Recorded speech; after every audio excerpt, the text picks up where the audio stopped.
Buenos días. El día de hoy vamos a continuar con el tema de calor.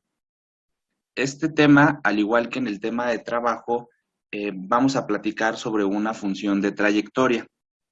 Para recordar un poco sobre una función de trayectoria, hay que ir al tema del lenguaje termodinámico, en donde platicamos que una función de trayectoria es aquella que toma lugar durante el cambio de estado, es decir, cuál es el camino que se recorre para ir desde un estado inicial hasta un estado final. Particularmente hablando en el tema de trabajo, la función de estado estaba, digamos, en función de un cambio de volumen, que el sistema se expandiera, se aumentaba el volumen, o se comprimiera si disminuía el volumen. Allá vimos que había dos formas de hacer el trabajo, de una forma irreversible o de una forma reversible. De forma similar, acá en el tema de calor vamos a hablar de diferentes formas en las que nosotros podemos llevar a cabo esta función de trayectoria. De entrada, el calor tiene que ver en este caso con la transferencia de energía que toma lugar entre los sistemas, entre los alrededores y el sistema. Desde este punto de vista, y al igual que en el trabajo, puede ocurrir en ambos sentidos, es decir, que el sistema ceda energía hacia los alrededores, pero también puede suceder que los alrededores cedan energía hacia el sistema. No hay ninguna restricción al respecto. Digamos que en este tema de calor lo vamos a dividir en dos partes. En la primera sección vamos a hablar de la transferencia de energía que ocurre cuando el sistema no cambia su estado de agregación. Es decir, durante el cambio de estado, el sistema permanece en el mismo estado de agregación. Ahora, en la segunda parte, vamos a platicar cuando el sistema, a consecuencia de la transferencia de energía que hubo entre sistemas entre alrededores y sistema, este cambia de estado de agregación. Entonces el caso se complica un poquito más en la segunda parte y ahorita vamos a ver como las bases y el primer caso. Ahora vamos a platicar un poco también de lo que en el tema del lenguaje termodinámico establecimos, que no es lo mismo hablar de cambio de estado que cambio de estado de agregación. ¿Ok? Un cambio de estado es lo que nosotros hemos venido platicando a lo largo de todo el curso, en donde el sistema experimenta un cambio en alguna propiedad macroscópica, ya sea el volumen, la temperatura, la presión, la cantidad de sustancia, y a eso se le conoce como cambio de estado, cuando alguna de estas propiedades cambia su valor. Particularmente hablando en este caso vamos a tener tanto un cambio de estado, que alguna propiedad cambia, pero también vamos a poder tener cambios de estado de agregación. Entonces, cuando yo diga cambio de estado de agregación, no me estoy refiriendo a que está cambiando la presión, la temperatura o el volumen. Me estoy refiriendo a que el sistema pasa, a lo mejor de su estado líquido, pasa a su vapor. O también puede pasar del vapor pase a líquido, por ejemplo, ¿no? Ese sería un cambio de estado de agregación. Entonces, eso hay que tenerlo presente. Bueno, cuando hablamos del tema de calor, hay que tener tres cosas en consideración para poder establecer cómo ocurre y hasta cuándo va a ocurrir esta transferencia de energía. Básicamente, lo que nosotros vamos a estar platicando es cuando nuestro sistema es sometido al contacto con una fuente térmica. Esta fuente térmica puede ser, digo, aquí en el dibujo yo puse, por ejemplo, una vela, que si nosotros lo pensamos, estos son los alrededores, este es el sistema, y entonces nuestro sistema está obteniendo energía desde los alrededores, dado que esta es una fuente térmica de energía. Entonces, puede pasar este caso, pero también podríamos tener un caso en donde en vez de tener aquí una fuente de calor, por ejemplo, así, bueno, como lo estoy representando aquí, podríamos tener un baño de hielo. Y si nosotros ponemos en contacto a nuestro sistema con un baño de hielo, pues ocurriría el proceso opuesto. Entonces, al final de la historia, una de las características importantes que debe de tener nuestro sistema es que permita, digamos, la pared permita la transferencia de energía desde el sistema hacia los alrededores. Entonces, en nuestro caso, este va a ser el sistema, que va a ser el gas, este va a ser el sistema, y este va a ser los alrededores. Entonces, ¿quién va a permitir que ocurra la transferencia de energía? Pues básicamente va a ser nuestra pared. ¿De qué tipo tiene que ser esta pared? Diatérmica, ¿no? Diatérmica. ¿Ok? Entonces necesitamos tener una pared diatérmica que permita que ocurra esta transferencia de energía. ¿Ok? Entonces, lo que nosotros vamos a platicar en todo este segmento del curso es pues que tiene que ocurrir la transferencia de energía. Esta transferencia de energía tiene que estar relacionada con lo que nosotros vimos en la ley cero de la termodinámica. ¿Se acuerdan qué decía la ley cero de la termodinámica? ¿Se acuerdan que platicamos de eso en el tema de temperatura? Era de los sistemas en equilibrio térmico, ¿no? Ok. ¿Y qué más o menos decía esta ley? Que si ponemos en contacto dos cuerpos que tienen diferente temperatura, la energía térmica fluirá del que está con temperatura más elevada al que tiene menos, Ok, sí, hasta que alcancen en el equilibrio térmico. ok, estoy de acuerdo. Pero allá en la ley cero había una particularidad. Había tres sistemas o tres cuerpos y dos de ellos estaban separados por una pared adiabática y individualmente cada uno de estos dos cuerpos separados por una pared adiabática estaban en contacto con un tercer cuerpo que tenían, digamos, en común ambos conjuntos, digamos, el cuerpo A con el cuerpo C y el cuerpo B con el cuerpo C, tenían una pared diatérmica en el medio. Esto permitía la transferencia de energía entre el cuerpo A y C y entre el cuerpo B y C. Y entonces ocurría lo que entonces ya comenta, ¿no? Que es posible alcanzar un equilibrio térmico a través de la transferencia de energía del cuerpo que tiene mayor energía al que tiene menor energía. ¿Se acuerdan de eso? Sí. ¿Sí? Bueno, Sí, profe. ok. Si no nos acordáramos, no pasa nada, podemos ir a la clase de temperatura y allá fue de lo primero que estuvimos platicando durante esa sesión. Entonces, lo que vamos a estar platicando es esto, la ley cero de la termodinámica toma mucha relevancia en este tema porque, digamos, nuestros alrededores y el sistema van a fungir como estos dos cuerpos, digamos, que van a estar en contacto y entonces la pared diatérmica va a permitir que la transferencia de energía ocurra. Bueno, dijimos que puede ir de alrededores a sistema, pero también puede ir en el sentido opuesto. ¿Ok? Va a ocurrir, como bien comentaron, del cuerpo que tenga la mayor energía hacia el cuerpo que tenga la menor energía. Siempre va a fluir, digamos, esta propiedad va a fluir de esta manera. Entonces, el cuerpo que tenga la mayor temperatura va a ceder energía al cuerpo que tenga la menor temperatura. Entonces, en los casos de estudio, una de las cosas que ustedes tienen que fijarse es quién es el que tiene la temperatura mayor, porque es el que va a ceder la energía, y el cuerpo que tenga la menor temperatura es quien la va a ganar. Y si nos acordamos un poco en el tema de trabajo, esta situación de que gane o pierde el sistema está asociada con el signo que vamos a obtener en el cálculo que vamos a realizar. Entonces, aquí también va a aplicar esta misma convención que ahorita vamos a platicar. Ahora, ¿hasta cuándo va a ocurrir esta situación de la transferencia de energía? Entonces, la transferencia de energía va a comenzar y se va a detener hasta que se alcance el equilibrio térmico, como bien comentaron.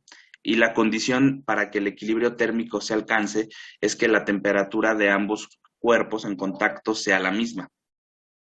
Entonces, cuando eso ocurra, que la temperatura que tiene el sistema, la temperatura del sistema, sea igual a la temperatura que en este caso tienen los alrededores, en ese momento se va a detener la transferencia de energía. Aquí, bueno, he puesto sistemas o alrededores, pues por el dibujo que yo tengo acá a la izquierda, pero podría ser la temperatura del cuerpo 1 igual a la temperatura del cuerpo 2, ¿no? Aquí, dependerá de nuestro caso de estudio. Ahora, desde el punto de la conservación de la energía, también podemos establecer que cuando ocurre la transferencia de energía, se tiene que cumplir que el calor que gana aquí el calor que gana el cuerpo, perdón, acá arriba, que el calor que gana el cuerpo con mayor temperatura debe de ser igual en magnitud al calor que gana el cuerpo con menor temperatura, ¿ok? Entonces, en magnitud, si los alrededores, en este caso, están cediendo 1 kilojoule, el sistema debe de ganar 1 kilojoule, ¿ok? Entonces, en magnitud, esto se debe de cumplir. Cada uno de ellos, uno lo va a ceder y el otro lo va a ganar y no va a haber pérdidas hacia los alrededores, ¿ok?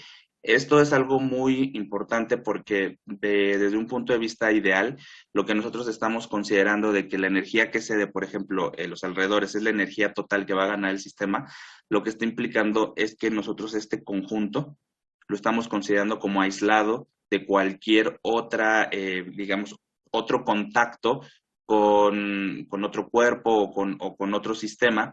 Y entonces lo que estamos diciendo es de que la energía solo fluye de sistemas alrededores y no hay pérdidas hacia o disipación de energía hacia otros puntos. Entonces, esto es como una idealidad, porque nosotros en la realidad, pues, obviamente no podríamos aislar completamente esto de contacto o disipación de energía hacia otros puntos. Por ejemplo, ustedes en el laboratorio, pues no pueden asegurar que 100% eso va a ocurrir. No sé si en el laboratorio ya llegaron a la práctica en donde determinan la capacidad calorífica de un metal. No, Yo apenas lo voy a ver esta semana. Justo ayer lo vi, profe. Justo ayer. Entonces, bueno, quien ya lo vio, ¿cómo es el experimento que hacen ahí en el laboratorio? Pues es calentar una barra metálica y meterla al agua y registrar todas las temperaturas, ¿no?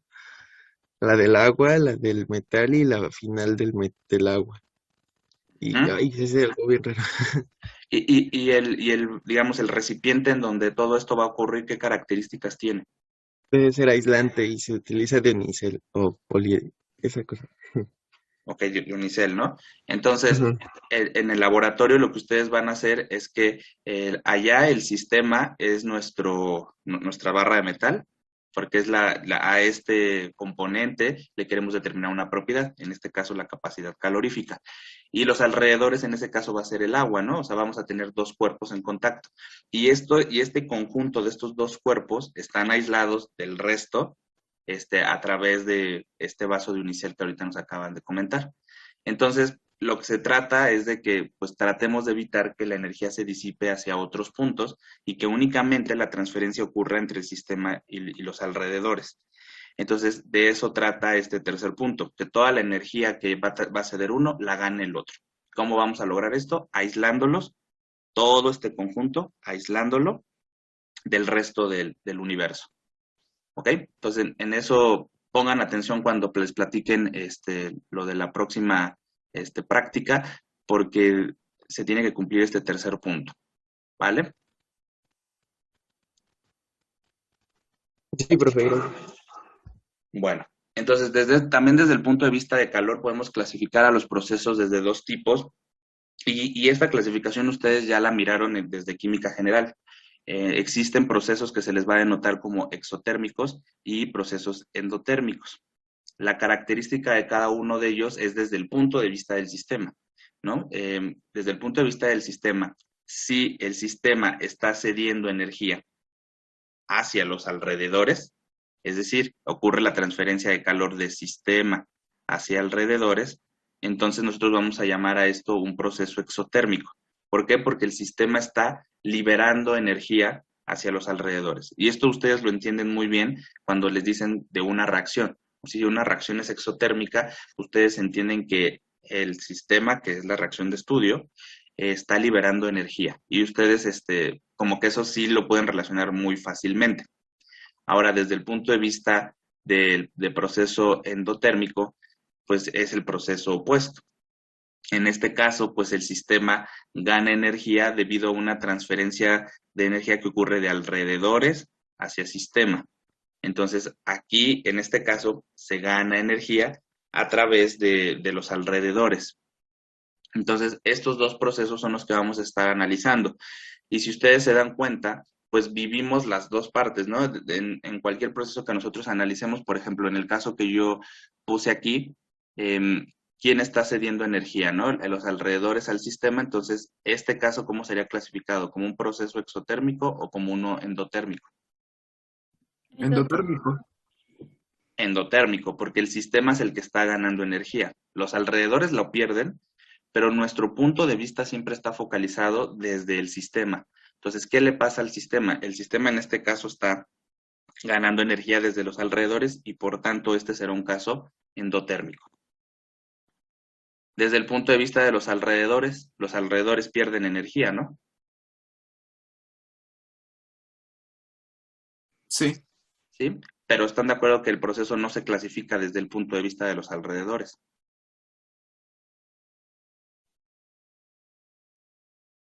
sí. Ok, entonces para que tengamos cuidado con eso, siempre es desde el punto de vista del sistema. Ahora, la cantidad de calor que nosotros vamos a reportar, digamos, en todo esto que nosotros vamos a platicar, pues tiene también sus particularidades con las unidades y es importante que lo platiquemos. Desde el punto de vista del sistema internacional o del sistema inglés, hay una unidad en cada uno de ellos que se utilizan, pero hay una tercera unidad que incluso yo creo que es más común que las otras dos en términos del tema de calor. Particularmente hablando del sistema internacional, nosotros tenemos la unidad de energía que hemos venido platicando, que es Joule. Esa es la unidad que nosotros deberíamos de ocupar, ¿no? Para poder denotar un resultado asociado a una transferencia de energía en forma de calor, pues Joule, ¿no? Ahora, si yo lo quiero hacer en el sistema inglés, entonces yo debería de ocupar la unidad que se le conoce como BTU. ¿Ok? BTU es el acrónimo de British Thermal Unit, que está aquí.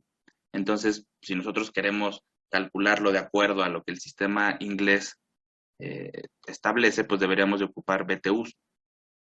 Sin embargo, una de las unidades que más se ocupan, pero que sí quiero dejar en claro, no pertenece ni al sistema internacional ni al sistema inglés, es la unidad de caloría. ¿Ok? Esta unidad de caloría que representa la equivalencia, está escrita acá abajo, una caloría tiene la equivalencia de 4.184 joules o 3.968 por 10 a la menos 3 BTUs. Esta unidad es la que yo pienso que se ocupa más en varios, en varios puntos de, digamos, de estudio. Es predominante ocupar calorías sobre joules, sobre BTUs. Y por ejemplo, en los alimentos, cuando ustedes leen digamos, las propiedades y todo lo que trae el alimento, ¿en qué unidades está escrito todo eso? ¿Calorías o kilocalorías? En kilocalorías o calorías, ¿no? Entonces, sí depende, hay áreas en las que es muy común que la caloría sea como la unidad predominante, más ello no implica que esta unidad pertenezca o al sistema internacional o al sistema inglés, entonces eso hay que tenerlo muy en claro. Entonces, cuando yo les pida en unidades del sistema internacional, pues les estoy pidiendo en joule. ¿Ok? Porque esta confusión es muy común, porque como la caloría la ocupamos con mucha frecuencia, a veces confundimos pues que la caloría es la unidad del sistema internacional, ¿no? Porque es la que ocupamos mucho. Pasa más o menos algo similar como con el tema de temperatura, que nosotros ocupamos Celsius como una unidad de temperatura muy común o cotidiana, sin embargo, la unidad del sistema internacional es Kelvin. Entonces, algo así pasa, pero sí quiero dejarlo en claro. Cuando yo solicite valores en sistema internacional, estoy refiriéndome en Joule. Si lo llegara a pedir en sistema inglés, me estoy refiriendo en BTUs. Y solo en el caso en el que yo quisiera que lo expresen en caloría, explícitamente ahí les voy a poner, ¿no? Que lo pongan en kilocaloría o en caloría, dependiendo del caso. ¿Estamos de acuerdo en esto? Sí, profe. Sí, Ok. Ahora, esta relación de una caloría es igual a 4.184 joules. En el laboratorio ya miraron de dónde proviene esto.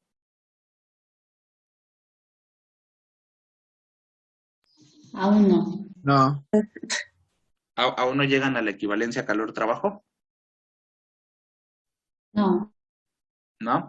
Bueno, entonces, cuando lleguen a esta práctica, vamos a ver que este es el resultado que van a obtener, ¿no? Que van a poder determinar cuál es la equivalencia calor, digamos, una caloría, y equivale a 4.184 joules. Entonces, por eso se les dice que esta es la equivalencia calor-trabajo. ¿Okay? Entonces, digamos, una de las partes que van a mirar en esa práctica es la obtención de esta equivalencia, y es muy importante que no lo olviden. A veces pasa, y creo que dentro de todo esto, a veces hacen cuasimodos, a veces ponen que un joule equivale a 4.184 calorías. Esa es muy común, que volteen el valor de la equivalencia. Yo creo que esa es la que más fácil se confunde. Y toma mucha importancia porque este valor de 4.184 lo vamos a tener que recordar para el agua. Ahorita lo vamos a ver un poco más adelante. Entonces sí nos tenemos que acordar de este número, el 4.184, como la constante R. Este valor 4.184 sí tenemos que recordarlo y tenerlo presente. Entonces, esta equivalencia, por favor, necesito que la pongan en su ecuacionario. Al menos la de caloría joule, la de BTU, bueno, puede ser opcional, ¿no? Ahora, entonces, pues vamos a hablar sobre cómo vamos a calcular el calor. Entonces, calor como tal va a ser una propiedad, sí, de trayectoria, que proviene a consecuencia de un gradiente de temperatura. Cuando digo gradiente, me estoy refiriendo a una diferencia de temperaturas. Es muy común que también a la diferencia de temperatura se le conozca como gradiente de temperatura. Entonces, cuando ustedes oigan gradiente, lo que se están refiriendo es a un delta T. ¿Okay? Entonces, el calor que va a poder transferirse, ya sea del sistema o hacia los alrededores, es consecuencia de un gradiente de temperaturas. Este gradiente de temperaturas va a dictaminar si el sistema ganó o el sistema perdió energía. Esta cantidad energética que se está transfiriendo a los alrededores o al sistema puede ocurrir simultáneamente junto con el cambio de volumen que puede experimentar el sistema y que donde se está ejecutando un trabajo. Pero esa será nuestra siguiente labor. Ahorita lo estamos viendo separados. Calor, bueno, trabajo lo vimos, ahora estamos viendo calor, y el siguiente tema será verlos en conjunto. Pero lo que quiero dejar en claro es que también a consecuencia de este gradiente de temperaturas puede ocurrir un cambio de volumen en el sistema. Y eso es algo que nosotros platicamos en las leyes empíricas. Si se acuerdan, cuando, por ejemplo, si yo caliento al sistema, ¿qué esperaría? Que se expanda o que se comprima bajo ciertas condiciones, no en todas las condiciones, pero si el sistema pudiera cambiar su volumen, ¿qué yo esperaría si lo caliento? Que se expanda. Que se expanda. Entonces, también, o sea, si yo al sistema le estoy dando energía, pues el sistema puede hacer puede responder de varias formas. Entonces, lo que quiero es de que vayan como pensando y asimilando de que es muy probable que cuando nosotros le demos energía al sistema, pues ocurra también un cambio de volumen. Puede hacer que aumente o que disminuya. Y entonces, digamos, de manera paralela o simultánea, pueden ocurrir tanto un proceso de transferencia de energía en forma de calor, como un proceso de expansión o de compresión, y en ese, digamos, ya en ese análisis estaríamos hablando de las dos propiedades de trayectoria que estamos viendo y que acordamos que son las únicas dos que vamos a mirar, ¿no? Calor y trabajo. Entonces, desde este punto de vista... Pues no te acepta, pero pues puedes intentarlo, amigo. ¿Perdón? Ok, bueno, creo que no me estaban hablando a mí. Bueno, vamos a tener la misma circunstancia que tuvimos en el tema de trabajo, que dado que el calor es una función de trayectoria, su diferencial es diferente. Su diferencial es una diferencial inexacta. Entonces, bueno, aquí en me faltó cambiar la diferencial a la que tiene la barra. Bueno, aquí se la voy a poner. ¿Se acuerdan en el otro tema? Sí tenía la barra. Y es que en este tiene como la colita más grande, la D. Pero bueno, entonces aquí hay que poner que esta es una diferencial inexacta, y las diferenciales inexactas, si nos acordamos, están asociadas a las funciones de trayectoria. Mientras que la diferencial exacta está asociada a las propiedades que son funciones de estado. En este caso, pues tenemos a la temperatura. Bueno, entonces todo cambio asociado a la temperatura o a esta diferencia va a permitirnos calcular el calor transferido. La ecuación que vamos a ocupar es la ecuación número 1, en donde dice que la diferencial inexacta del calor va a ser igual al producto de la masa por la capacidad calorífica específica por la diferencial de temperatura. ¿Okay? Esta ecuación es la que nosotros vamos a ocupar para cualquier tipo de transferencia de energía. Ahora, desde el punto de vista de las, digamos, de las características que cada una de estas propiedades tiene, bueno, están aquí abajo, donde dice que la masa va a ser expresada básicamente siempre en gramos. Es poco común que se ponga en kilogramos, como en el sistema internacional, es más común que se ponga en gramos. La capacidad calorífica, que es esa propiedad que ustedes van a determinar en esta práctica que ahorita nos platicaron, la capacidad calorífica en particular para esas barras de metal. Normalmente sus unidades están asociadas en Joule sobre gramo por grado Celsius, o también en Joule sobre gramo por Kelvin. Y aquí hay que recordar que la equivalencia entre Celsius y Kelvin que vimos en el tema de temperatura es que por cada Celsius que nosotros avanzamos en esta escala, estaríamos avanzando también un Kelvin. Entonces, la equivalencia que podemos tener de expresarlo en Celsius o en Kelvin nos da como resultado el mismo valor numérico. Y lo menciono esto porque libros un poco más antiguos, editados, no sé, más cercanos hacia el año 2000, básicamente lo ponen en Celsius los valores, y libros ya editados un poco más, no sé, en los últimos 10 años, sí es común en alguno de ellos que expresen las unidades en Kelvin. El número es exactamente el mismo, pero la unidad la ponen a veces en Kelvin. ¿Ok? Ahora, vamos a platicar sobre la integral. La integral de la diferencial inexacta de calor, que es la que tenemos del lado izquierdo, como resultado acordamos que aunque es una integral que no está evaluada en límites, da como resultado la integral de una diferencial inexacta la misma propiedad. En este caso, como es la diferencial inexacta de calor, pues el resultado simplemente es calor. Del lado derecho, fíjense cómo yo tomé a la masa y a la capacidad calorífica fuera de la integral. Eso quiere decir que tanto la masa y la capacidad calorífica que ahorita platicamos son cantidades constantes que no van a cambiar en el experimento. Y de ahí también radica la importancia que entendamos que lo que vamos a determinar en el laboratorio es una propiedad del sistema que para este momento del curso vamos a establecer como constante. Más adelante, yo creo que en unas 2 semanas, mostraremos cómo es que esta propiedad, la capacidad calorífica, puede tener un valor que no sea constante y que dependa de la temperatura. Pero bueno, ahorita estamos aprendiendo, ahorita es constante. Bueno, la integral del lado derecho pues nos queda muy simple, nos queda la integral evaluado desde una temperatura T1 hasta una temperatura T2 de la diferencial de la temperatura. Esta integral pues da como resultado simplemente pues la diferencia de temperaturas, que sería T2 menos T1 cuando esta integral es evaluada, y esta diferencia de T2 menos T1, recordemos que se le conoce como delta T, digamos es una propiedad de un cambio, aunque también les digo que le pueden decir gradiente, depende a veces, ¿no? A veces también le llaman gradiente, pero me estoy refiriendo a esto mismo. Ahora, en términos de cualquier delta de temperatura, cualquier delta de una propiedad, perdón, siempre es la propiedad en el estado final menos la propiedad en el estado inicial. Entonces, en este caso no será diferente y, por tanto, la temperatura 2 es la temperatura en el estado final, por eso es la primera que aparece. La temperatura 1, por tanto, entonces será la temperatura en el estado inicial.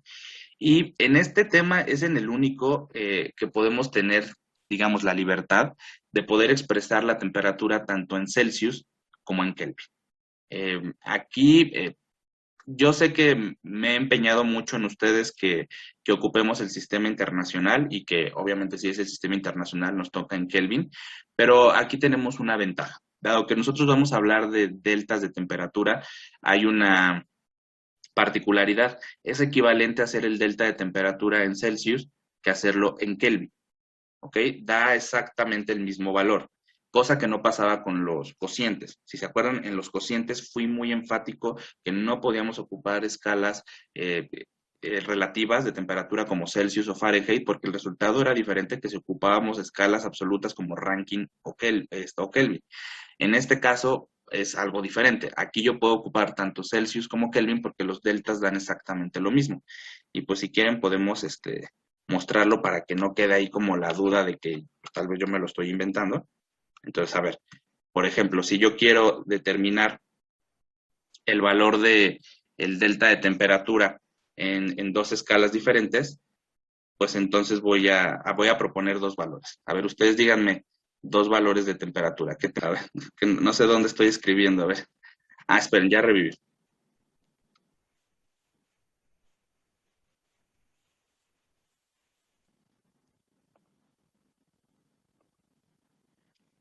¿No me fui? No, ¿No? Ok, ya No, reviví. Ya revivió mi computadora. Ok, ahí está. Temperatura 1, 250 Celsius. Temperatura 2, ¿cuánto me dijeron? 64. 64 Celsius. Ándale. Ok, entonces ahora vamos a hacer el delta T en Celsius. Entonces me quedaría 64 menos 250. A ver, tomen su calculadora y díganme cuánto da este delta T.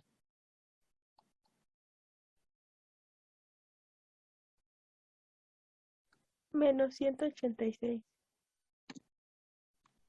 Menos 186. A ver, espera, otra vez se volvió a pasmar. A ver, perdón, ¿eh? Les digo que desde la mañana, como que amaneció, No quiere escribir. sí, no quieres, está indispuesta. Hoy amaneció indispuesta la computadora. A ver, ¿menos cuánto me dijeron? Menos 86. 86. 186. Ok. Ahora vamos a hacer este mismo cálculo, pero ahora con en Kelvin. A ver, por ejemplo, díganme cuánto vale 64 Celsius en Kelvin.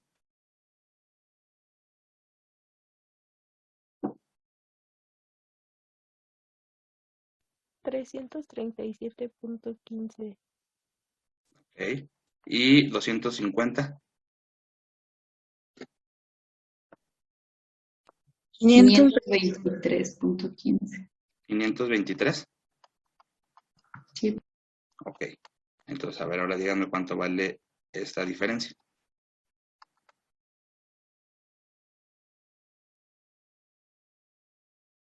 Menos Es lo mismo. 186. Da lo mismo. ¿Ok? Pero esta diferencia estaría en Kelvin. Entonces, este es el único tema en el que se pueden dar ustedes la libertad de ocupar tanto Celsius como Kelvin. Es muy común en este tema que se ocupe Celsius. ¿Ok?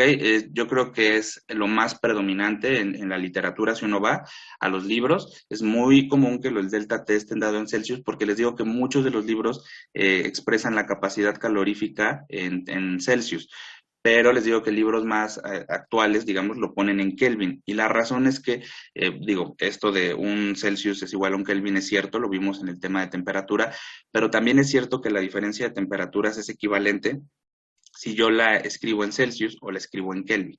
Entonces no tendremos problema en este tema. ¿Estamos de acuerdo en eso? Sí. Ok. Sí. Entonces aquí no tengan miedo ni temor sobre eso.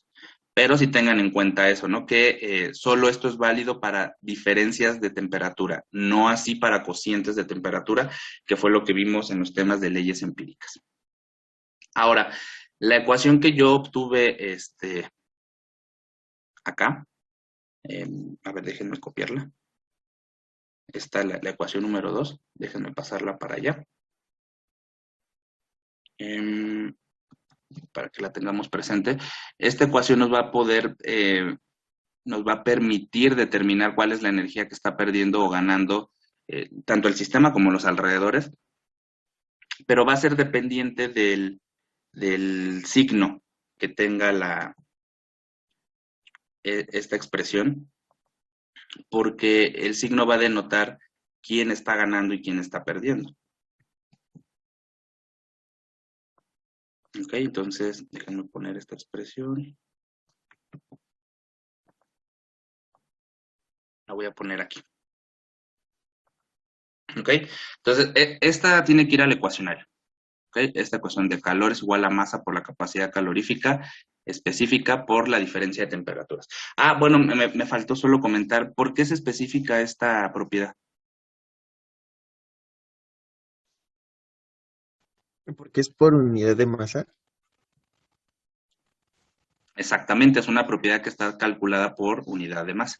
Entonces, por eso tiene unidades de Joule entre gramo por grados Celsius o Kelvin, dependiendo, ahí el libro. Entonces, eso es una unidad específica y también las propiedades específicas las aprendimos en el tema del lenguaje termodinámico. Entonces, si te hay alguna duda sobre propiedades específicas o molares, podemos ir para allá. Bueno, ahora desde el punto de vista del delta T, estas cantidades que nosotros estamos teniendo aquí, pues tienen la característica que la masa siempre va a ser una cantidad positiva, ¿no? La capacidad calorífica también siempre va a ser una cantidad positiva. Entonces, cuando yo esté haciendo esta práctica de laboratorio, lo que yo tengo que esperar es un número positivo. No puede haber capacidades caloríficas de valor negativo, nunca. Eso quiere decir que el signo que va a tener el calor únicamente va a estar en función de la diferencia de temperaturas, no en función ni de la masa ni de la capacidad calorífica, puesto que estas siempre son positivas, no hay manera. Por eso es que nosotros vamos a centrar nuestra atención en la delta T en esta tablita. Entonces tenemos dos casos, tenemos caso 1 y tenemos caso 2. En el caso 1, nosotros vamos a hablar de una posibilidad de que el gradiente de temperaturas tenga un valor positivo y esto va a implicar que la temperatura final del sistema sea más grande que la temperatura inicial. ¿Ok? Si esto ocurre, el delta T es positivo y entonces para el caso 1, este sería positivo también y por tanto el calor, pues positivo por positivo por positivo me va a dar una cantidad positiva en calor y ese es el signo que está aquí establecido. ¿Qué implicación va a tener dado que la energía, digamos, del sistema, en términos de temperatura, si la temperatura 2 es menor que la temperatura 1, lo que significa es que el sistema perdió energía. ¿Hacia dónde perdió esa energía? No, perdón, lo estoy viendo al revés, perdón. La temperatura, si digo algo mal, ustedes párenme, ahorita me acabo de perder. La temperatura 2 del sistema es más grande que la temperatura inicial, entonces corrijo. Temperatura 2 es más grande que temperatura 1 y por tanto el sistema ganó energía puesto que su temperatura aumentó su valor. Si aumentó su valor, quiere decir que le cedieron energía. ¿Quién es ese, digamos, ese cuerpo que le pudo ceder esa energía? En este caso, que yo tenía dibujado al inicio, los alrededores le están cediendo energía al sistema. Por tanto, si el calor es positivo, el proceso será denominado como endotérmico. ¿Ok? Entonces, sí quedó claro después de la confusión que tuve, sí ya ahora lo vemos de que si la temperatura 2 es más grande, el sistema ganó energía y esa energía provino de los alrededores. Sí. Sí. ¿Sí? Ok. Entonces, el caso es endotérmico. Ahora, ¿qué pasa en el segundo o en el caso opuesto? En el caso opuesto, nosotros estaríamos hablando de una diferencia de temperaturas negativa. Esto implicaría que la temperatura inicial del sistema es más grande que la temperatura final. Si es más grande que la temperatura inicial, es más grande que la final, quiere decir que el sistema perdió energía y la repercusión o la consecuencia de esa pérdida de energía es que la temperatura disminuyó su valor. Si la temperatura o el delta T es negativo, en el caso 2, nosotros tendríamos la convención de que este sería negativo y por tanto el calor sería negativo también porque acordamos que las cantidades de masa y capacidad calorífica van a tener valores positivos. ¿Ok? Entonces, este signo de calor va a representar negativo, va a representar que el sistema perdió energía. ¿Hacia dónde el sistema puede perder energía? En este caso, hacia los alrededores. Entonces, el sistema pierde energía hacia alrededores. Entonces, por eso la transferencia va de sistema a alrededores. Y si el sistema es quien está liberando energía, entonces el proceso es clasificado como exotérmico. ¿Ok? Entonces, ¿hasta ahí vamos bien más o menos? Sí, profe. ¿Sí? Ok. Bueno, entonces, esto de hablar de que el proceso sea exotérmico o endotérmico es importante porque cuando nosotros calculemos los valores de calor, el valor, el numérico, va a ser la magnitud, va a ser la energía que está siendo transferida. Y es importante conocer el valor y la cantidad de calor que está siendo transferido. Sin embargo, yo creo que al igual que en trabajo, conocer la magnitud es algo necesario, pero conocer el signo es algo determinante. porque el signo es la implicación de dónde a dónde está ocurriendo esta transferencia. No es lo mismo hablar de un calor en términos positivos que hablar de un calor en términos negativos, aunque tengan la misma magnitud. Entonces, lo que quiero que quede muy en claro es de que obtener el número sí es importante, pero escribir siempre el signo va a ser determinante. No olvidar que tienen un significado físico estos signos, tanto en trabajo como en calor. En calor los signos queda claro que los vamos a asociar a ganancia o pérdida de energía en forma de calor.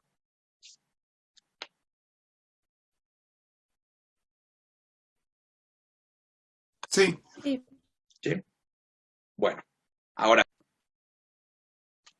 Bueno, ahora vamos a platicar sobre la capacidad calorífica específica, que como comentamos es una propiedad específica porque esta se calcula por gramo de sustancia.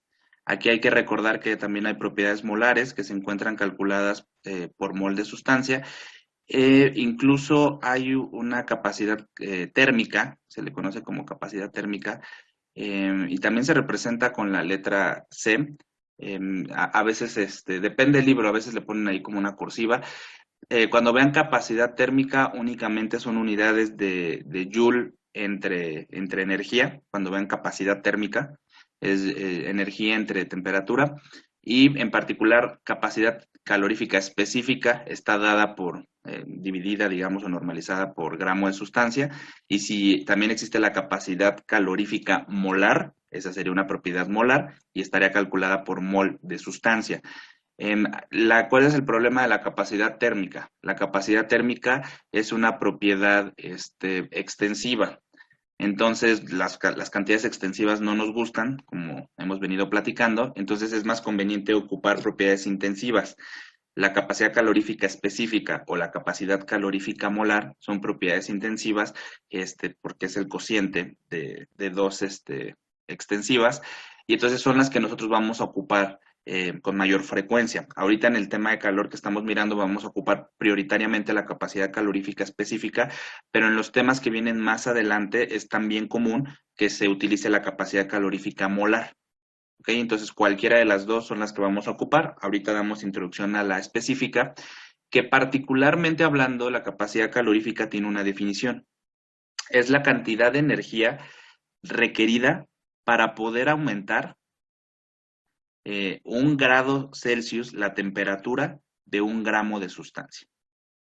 ¿Ok? Entonces, particularmente hablando para el agua, la capacidad calorífica específica fue calculada para elevar la temperatura desde 14.5 hasta 15.5 Celsius.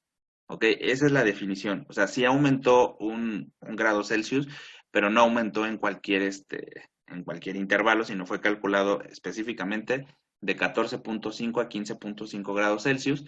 Y de ahí surge esta definición de la capacidad calorífica. Entonces, cuando estemos hablando a lo largo de, pues ya de todo el curso, porque no vamos a dejar de hablar de la capacidad calorífica, tenemos que entender que es esa energía necesaria para aumentar la temperatura de 1 gramo de sustancia, 1 grado Celsius. Si fuera en términos molar, pues entonces sería la cantidad requerida para aumentar 1 grado Celsius la temperatura de 1 mol de esa sustancia que se esté analizando. Y eso entonces todo el tiempo yo lo tengo que tener presente porque vamos a tener valores de capacidad calorífica de aquí hasta el final del curso. Más o menos, ¿queda claro esto? Sí. Sí, ok. Entonces, al ser una propiedad intensiva, pues eso es lo que a mí realmente me interesa. Ahora, particularmente hablando, la capacidad calorífica tiene dos detalles. Va a depender de la naturaleza del componente que yo esté, bueno, del componente del cual esté hecho mi sistema o esté conformado mi sistema, y dos, del estado de agregación que tenga el sistema. Vamos a hablar primero de la naturaleza. Resulta que dependiendo del tipo de sistema que tengamos, bueno, la capacidad calorífica tendrá ciertos valores. Por ejemplo, como en el laboratorio podemos tener ciertos elementos. En el laboratorio creo que es de aluminio los tubos. ¿O de qué elementos son? ¿Es aluminio? Ni idea, profe. No, Aquí nos estaba diciendo, ¿eras tú, Arturo? Eran de aluminio y latón. Aluminio y latón. Ok, entonces allá tienen Ajá. dos. Ah, ¿es aluminio y latón junto o eran dos, digamos, dos tubos diferentes? No, dos tubos diferentes. Ah, ok. Bueno, entonces, si es de aluminio, el valor de capacidad calorífica que deberían ustedes de tener al final, pues debería ser cercano a este valor, 0.897 Joule sobre gramo Kelvin. Si fuera de hierro, pues entonces va a tener otro valor, en este caso 685. Y aquí hay otros, ¿no? Carbón, cromo o cobre. Entonces, pues sus valores van ahí descendiendo. Particularmente hablando en términos de los elementos, ¿cuál de ellos cuesta más trabajo elevar su temperatura 1 °C? El aluminio. El aluminio. ¿Y al que menos costaría? El En el hierro, cobre. el cobre. ¿Ok? Entonces, cuando yo veo estos valores y los comparo, pues tengo que tener como una idea de esto, ¿no? De que al aluminio me va a demandar más energía, le tengo que dar más energía para poderlo calentar 1 °C. ¿Ok? Entonces, a 1 gramo de estos elementos. Pero fíjense cómo todas las capacidades caloríficas que están aquí están por debajo de la unidad, cosa que no ocurre, por ejemplo, para los líquidos. Para los líquidos tenemos otra tendencia. Si ustedes se fijan ahí, todos los valores que tenemos para los líquidos están por encima de la unidad. Incluso, digamos, el primero está 4.7, o sea, es una cantidad bastante grande comparado con lo que nosotros estábamos viendo para los elementos. Y entonces, desde ese punto de vista, ¿qué será más fácil calentar, al líquido o a los elementos? Bueno, cualquier líquido, ¿no? El que tengamos en la parte del medio. ¿Qué será más fácil? Los líquidos. Al elemento. Los elementos, ¿no? Aunque el aluminio parecía que era el que costaba más, ¿no? Digamos, dentro de todos los elementos dijimos, el aluminio es el que cuesta más. Realmente el aluminio, si lo comparo contra estos líquidos, pues realmente todos los líquidos demandan mayor energía de calor para poder aumentar la temperatura de estos líquidos. Ahora, pues, ¿saben los nombres de estos líquidos? Bueno, el segundo sí, bueno, es el segundo creo que no hay problemas, ¿o sí? Ah, no, es el agua. Ese no, ok. Bueno, pero el primero, Amoníaco. ok. El tercero, Etanol. etanol, muy bien. Y el último, Etilenglicol. etilenglicol. ¿Sí lo sabías o lo googleaste? Ah, no, lo estoy suponiendo porque pues tiene dos grupos alcohol. Entonces, que yo sepa, los glicoles tienen dos grupos alcohol. Va, es el etilenglicol, muy bien. Aquí me faltó poner el subíndice también de líquido. Bueno, es el etilenglicol, bien. Entonces, todos tienen valores por encima de 1, pero fíjense particularmente la capacidad calorífica que tenemos para el agua líquida. Vuelve a aparecer este número, ¿se dan cuenta? El 4.184. ¿Y qué dijimos sobre este número? ¿Qué representaba? 1 caloría. 1 caloría. Ajá. ¿Y qué más? O sea, ¿a qué se refiere esta relación de 1 caloría es igual a 4.184 joules?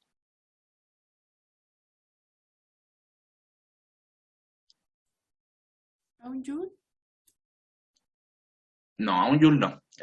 Esto es 1 caloría, equivale a 4.184, estoy de acuerdo. Pero les dije, ¿cómo se llama esa práctica? Hasta les dije el nombre. Equivalencia calor-trabajo. Equivalencia calor-trabajo. ¿Okay? Entonces, este número, dentro de los que llevamos todos estos, pues no les voy a pedir que se aprendan la capacidad calorífica del aluminio, del hierro, del etilenglicol, de estos no. O sea, no, ese no es el objetivo. Pero el del agua sí. ¿Ok? El del agua sí, porque además es la equivalencia con la caloría. Pues para que no lo olvidemos, el 4.184 que tenemos allí es la equivalencia a 1 caloría. ¿Okay? No hay que mezclarlos, no hay que hacer equivalencias opuestas. Y por eso este número pues pienso que sí lo deberíamos de recordar. Normalmente, digo, adelanto, yo no lo doy. O sea, si en el problema estamos analizando agua líquida, es muy probable que no venga el valor de la capacidad calorífica, porque este valor, pues pienso que es el único que sí se deberían de aprender, porque tiene un significado, digamos, más grande que solo representar la capacidad calorífica del agua líquida. ¿Estamos de acuerdo en eso? Sí, Sí, sí, sí podemos recordarlo. sí. Conste, ¿eh? Bueno. Ahora, también acá está en la tercera columna, pues para los sólidos. Acá tenemos madera, vidrio y grafito, y las capacidades caloríficas que tenemos, pues en magnitud, pues son equivalentes un poco a los que tenemos en la primera columna para los elementos, 1.8 para la madera, 0.8 para el vidrio y 0.8 para el grafito. Entonces, estas capacidades caloríficas también son menores que la de los líquidos, y entonces, si nosotros los clasificamos por grupos, pues nos damos cuenta que los líquidos, dentro de estos 3 grupos, son los que cuestan más aumentar su temperatura por gramo de sustancia. Y esto lo vamos a traer otra vez, digamos, con nosotros durante la segunda parte de este tema, porque allá vamos a platicar un poco sobre la comparación que hay de calentar para una misma sustancia en su estado sólido, en su estado líquido y en su vapor, y qué cuesta más. Entonces, allá vamos un poco a volver a repetir esta situación. Ahora, digamos, yo me aprendo la capacidad calorífica de alguno de estos componentes, y no necesariamente esa capacidad calorífica, bueno, más bien, no es la misma si cambia el estado de agregación. Entonces, una segunda cosa que tenemos que tener en cuenta cuando estamos hablando de la capacidad calorífica es que esta depende del estado de agregación de la sustancia. No es lo mismo hablar de un sólido que un líquido que un vapor. Y la repercusión se nota aquí, por ejemplo, yo les puse para el agua. Aquí hablamos de que el 4.184 es el valor únicamente para el líquido. Pero si yo tengo un sistema conformado por agua, pero en estado sólido, el valor de la capacidad calorífica es básicamente la mitad, 2.06 de lo que nosotros tenemos para el líquido. Y para el vapor, más o menos el valor del sólido y el vapor son similares. En el caso del vapor es 2.03 joules sobre gramo Kelvin, mientras que para el sólido fue 2.06 joules sobre gramo Kelvin. Entonces, si notamos, las capacidades caloríficas del sólido, líquido y vapor son diferentes. La del sólido y el vapor, en este caso del agua, son similares, más ello no implica que en todos los casos sea así, entonces tienen valores diferentes. Lo que quiero dejar en claro acá es que nunca asumamos que la capacidad calorífica de una sustancia, porque yo me sé la del sólido, la del líquido y el vapor, y ese mismo número, entonces yo lo voy a ocupar para cualquier estado de agregación. Eso no lo debemos de hacer. Tenemos que tener la certeza que es la capacidad calorífica para el estado de agregación que se está teniendo en el sistema. Y lo segundo es, yo no debo de como mezclarlos. O sea, si yo tengo un sistema en donde tengo un sólido y un líquido, pues no voy a hacer ni el promedio, no voy a hacer ninguna cosa rara ahí. Hay una forma para resolver esos ejercicios que lo vamos a ver en la segunda parte. Entonces, en sistemas combinados tenemos que tomar en consideración las aportaciones que tiene cada uno de ellos, pero no vamos a tomar ningún promedio ni ninguna cosa rara. ¿He quedado claro en eso? Sí, profe. Sí, Ahora, dentro de los 3 estados de agregación del agua, ¿cuál será el que requiere menos energía para aumentar 1 grado Celsius su temperatura para 1 gramo de agua? El vapor. El vapor, ¿ok? Técnicamente, pues el sólido muy parecido, digamos, la energía requerida, pero si se dan cuenta, el líquido es el doble. Entonces, nos cuesta el doble calentar agua en estado líquido. Bueno, entonces, una vez que nosotros ya hemos platicado sobre las particularidades de las ecuaciones, de los signos y de la capacidad calorífica que tiene estas dos situaciones que hemos platicado acá, bueno, vamos a platicar sobre un ejercicio, ¿ok? Un ejemplo. En este ejemplo, Pon en práctica lo aprendido en esta clase. Nos vemos en la próxima.